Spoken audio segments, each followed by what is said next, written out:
Jerry, what do you guys need to do differently to support Brian and to end the 29-year drought that you guys have between going to a Super Bowl? Well, I think we, you always have to evaluate,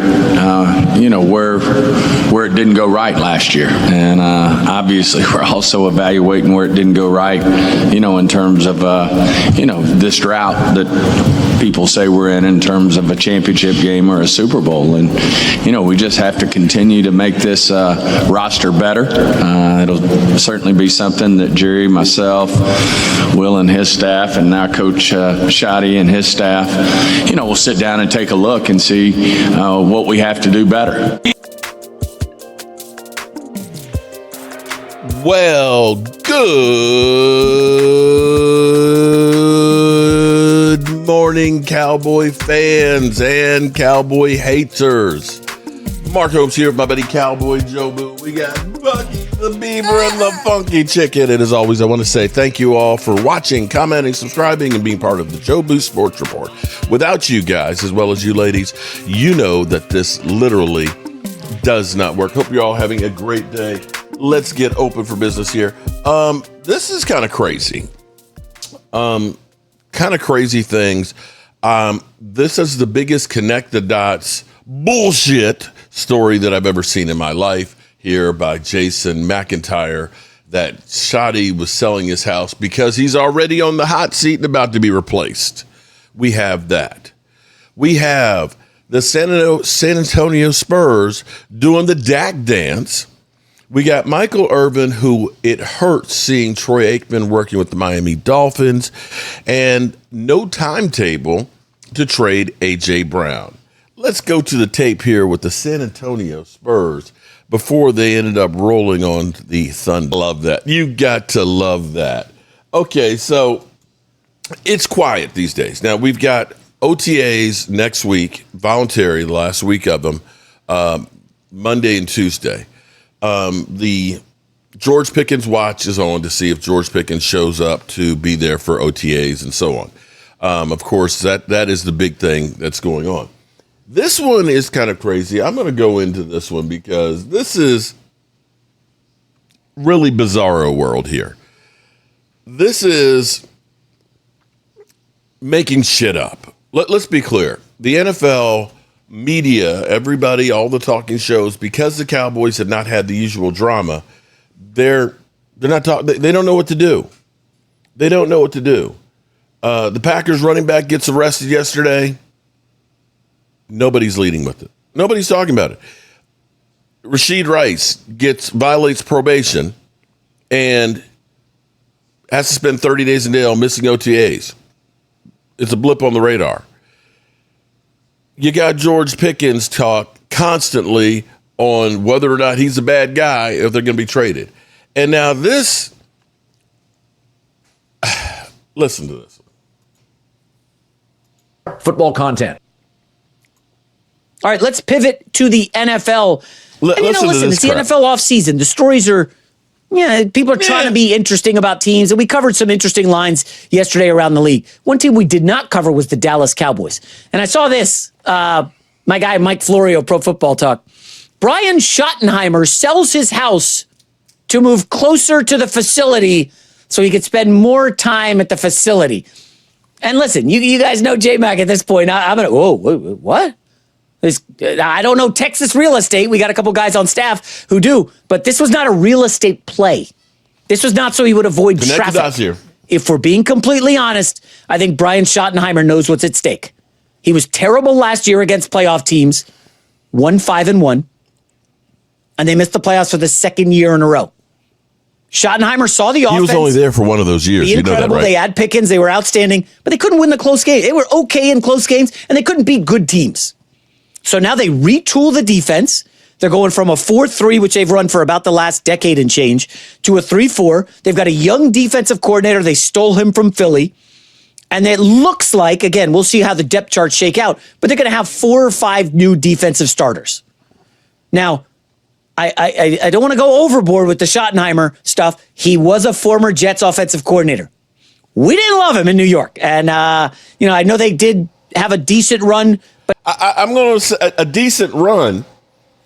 They took Mark Sanchez to back-to-back AFC Championship games. That was the last time your team had success. So go on with your stupid bullshit. But it was almost in spite of him. They were winning with the defense with Rex Ryan. We won't go through the history. In spite of him. But if you look at this Cowboys team. You do know you had the number one running game, right? You were number one at running the football. You do know that his offense was the best offense in football last year, right? You do know that Russell Wilson had his best years under Brian Schottenheimer. But go on. And you think, oh, wow, there's something here, Jay. You're missing out. Look at the win total. Remember last week we did the story? Cowherd was so excited. I had a buddy text me. Boy, he was so geeked about that Cowboys win total moving from 8.5 to 9.5. And a lot of it was after the schedule came out. Now, wait a minute. Hold it. Stop right here. Wait a minute. It just hit me. This mother humper is a Jets fan? He's a Jets fan. And you think you have the right to talk about win totals on the Dallas Cowboys? Am I correct on that? Come on, bro. You just lost any credibility right there when you said I'm a Jets fan. Things shook out nice for Dallas. But I'm just going to go through the first 7 games here, guys, okay? That game against the Giants are small road favorites. That's a huge game against your rival, John Harbaugh's debut. We don't know if Malik Neighbors is going to be around. That's a massive game. I'm not counting that as a win for sure. Then you've got Washington, another division rival, and Dan Quinn's fighting for his job. Okay? Jaden Daniels comes into the season healthy. I don't know that that's a layup. Then you go to Rio to face the Ravens. You come back, no bye.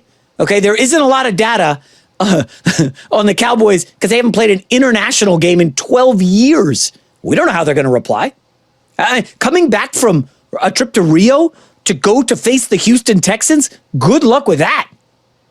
So now all of a sudden you're staring down the barrel. Oh, damn. We're 1-3. We had sky-high expectations. And, Baker Mayfield, Thursday, short week. Think about this, guys. Rio to Houston. All the Texans do with one of the best defenses in the league is beat you up. Then you've got to go on a short week at home to play the Bucs. Never a layup with Baker Mayfield. Oh, and then, by the way, then you've got to go at Green Bay, at Philly. There isn't a tougher 7-game schedule to start the season. Maybe Brian Schottenheimer sees the writing on the wall. Holy hell. We got Marcus Freeman, the hottest name in coaching right now at Notre Dame, talking about why he stayed. They're coming after Freeman. I'm just telling you guys right now. Between the quarterback and the coach, Notre Dame's going to the playoffs. Would not be shocked if they're in the Final Four or the final. Haven't bet any college football futures yet, but keep an eye on that team. And I bring that up because at some point, does Jerry break character? Hey, man, Jason Garrett, that was fun. And Mike McCarthy. Maybe Jerry says, hey, I'm so old, I need a coach that's a big deal, as opposed to me being the man who's doing press conferences 3 times a week and meeting the media. Maybe he does that and goes to Marcus Freeman. Now, we have heard this before. Hey, what happened to Lincoln Riley? Right? That was supposed to be a lock. Jerry he clearly is afraid to bring in a powerful coach like he did in the 90s, and we know that guy got all the credit. Jerry got jealous. Is this the biggest line of bullshit you've ever heard? I don't see greatness in Dallas the way everyone else does.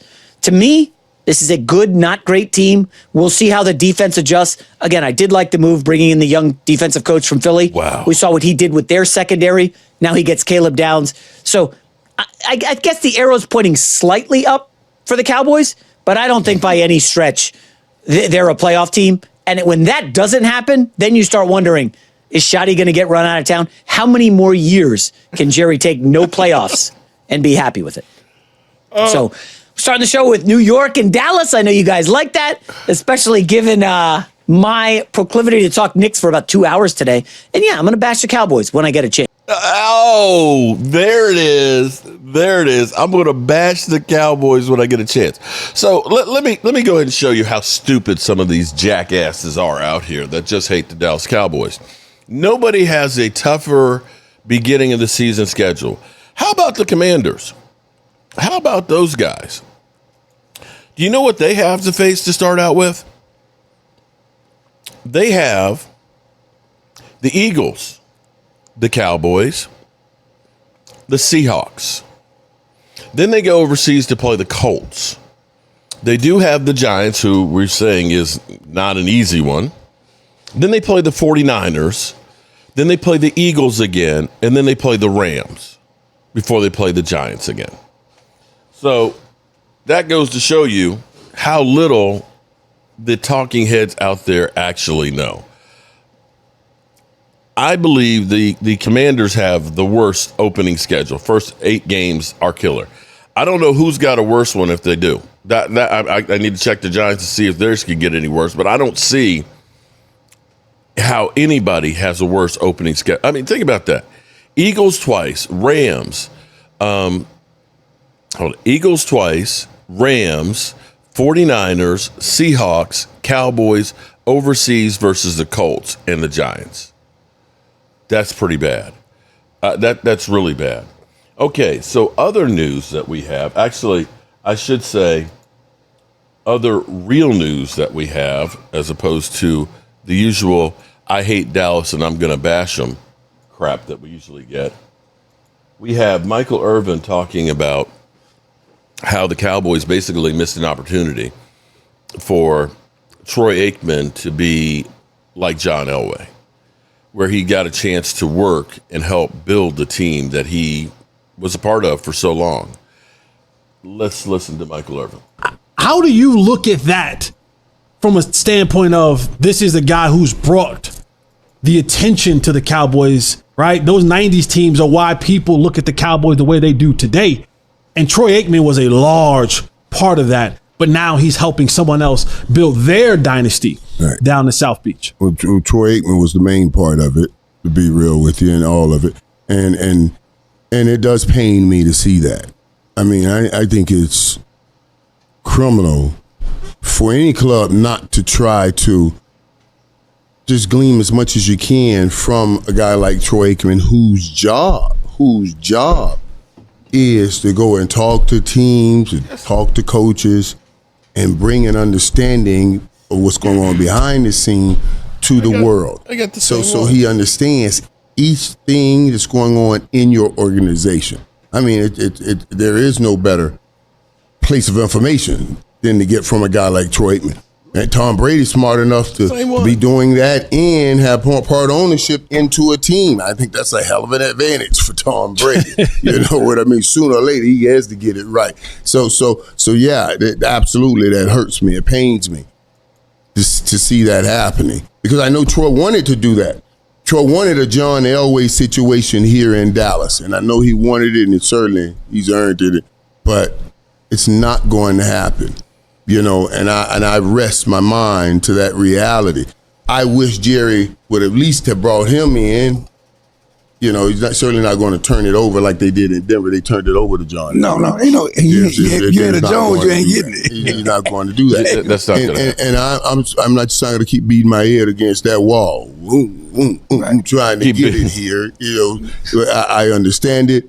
I wish Jerry would get as much information from it, but it's just not going to happen that way. And I'm happy for Troy. Because I know he wants to stay in the football in as many ways as he can.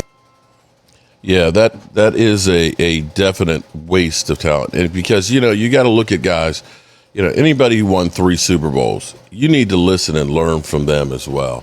And, you know, I've always been of the mindset that everybody can teach you something if your mind is open to it. And right now, you have to say that Troy is actually helping the process of rebuilding a Miami Dolphins team and making some really good decisions from a really bad situation. Let's be clear here. The Miami Dolphins tried. It wasn't a matter of them not putting forth money and effort to try and build a winner. They weren't out getting scrubs and things like that. They made good calls that just didn't work out.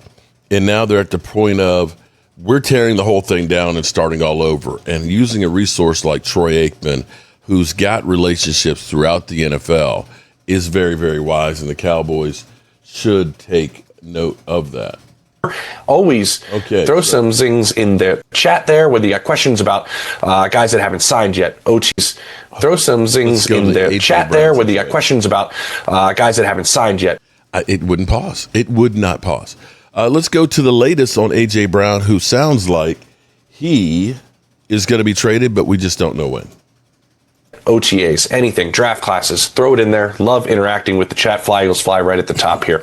All right, we are under a week. 4 o'clock on June 1st is when the financials dramatically shift for the Philadelphia Eagles in regarding A.J. Brown, which means then the financials shift to where they have an easier path towards trading him. We've had this circled, obviously. That does not mean that at 4:01 a deal is done with, say, the New England Patriots, where a lot of arrows are pointing, and A.J. Brown is headed up I-95 to Boston. There is no timetable here for Howie Roseman. Expect contract negotiations now to pick up this week, to my understanding, but that doesn't mean they're happening just with the New England Patriots. Howie Roseman, the leverage he has is kind of really, I don't have to make a deal with you right now. I can wait this out. That's kind of the leverage that he has. That's about it because of what they've done with their wide receiver room, and a lot of people assume that A.J. Brown is gone. I guess his other leverage is, we'll just keep him. I think that train's kind of sailed a little bit, but in terms of the leverage Howie has and what he wants to create more of, well, he could get other teams involved in the mix. I wouldn't be shocked if Howie Roseman goes out there and he finds a way to pick up the phone and see if some other teams could be potentially interested. Other suitors would mean that he has more leverage in terms of getting a deal done, as Howie wants to get as much compensation for A.J. Brown as he would like. The leverage that the New England Patriots, per se, could have right now is we're the only teams that are involved in this. You're really dealing with just us. That's our leverage. Well, Howie could change that if he gets other teams involved. Could he pick up the phone and see if something could be going on with the Rams? It looks like they've moved on, but at one point, that deal was kind of down the road a little bit. Do the Rams want to get back involved? Rashee Rice is having, a lot of issues off the field. Doesn't look like the Kansas City Chiefs can trust him. Does they pick up the phone and he calls Brett Veach to see if Kansas City would be interested in some capacity? I do think that's what Howie Roseman could be out there doing this week, trying to create as much leverage as he possibly could, because he wants to get the best compensation in a 2027 draft that is loaded with talent. Now, there's reports out there that he's going to get a 1 for A.J. Brown. Remember, he gave up a 1 and a 3 4 years ago for A.J., and there's a lot of talk out there that he'd like the similar compensation. We'll see if he can get a 1. I think, obviously, the Philadelphia Eagles would be ecstatic if they could get a 1 for A.J. Brown in this deal. We'll see if that's possible.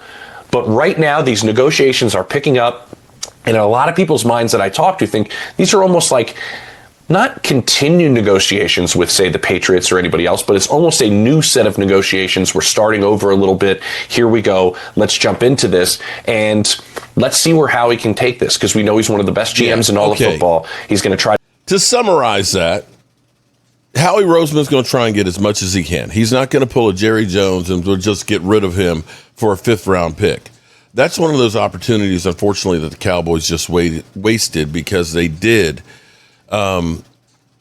just get rid of Amari Cooper. And typically, the Cowboys never get value for their great players. They end up basically running them into the ground till they have no value.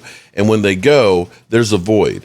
Smart teams will go ahead and look and recognize that this player, much like we did with Micah Parsons, there's more value in getting rid of them and getting something back to try and replace them, because we're going to have to replace them at some point. Better to give something in return than not to. All righty, good people. As always, I appreciate you all. I got to get out of here. Peace out. I can't stand it anymore. I've got to get out of here. I've got to get out of here. Calm down. Get a hold of yourself. Stewardess, please let me handle this. I've got to get Calm down. Now get back to your seat. I'll take care of this. Calm down. Calm down. Get a hold of yourself. Doctor, you're one on the phone. Everything's going to be all right. Please. Sister, please, I'll handle this. Yourself.